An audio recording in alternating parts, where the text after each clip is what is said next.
No sir, disagreement and hadiths is not a part of Islam at all. It is part of devil's plan to mislead people.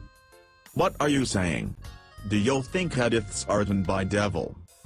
No, I did not meant that, but what I wanted to say was that hadiths have many contradictions in them. How can you say that?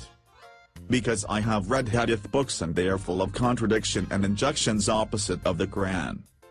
I would like you to read the hadith books yourself. Then you can decide yourself. So you are saying hadith books are wrong? And mislead people?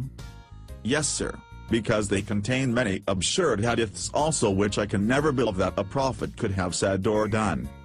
For example, the hadith in Sahih Bukhari, Ablutions, Volume 1, Book 4, number 234, says that Prophet prescribed camel urine as a medicine. And the tribe people of Urana tribe killed shepherd. So Prophet then ordered to cut their hands and feet, and their eyes were branded with heated pieces of iron, and let them die of thirst.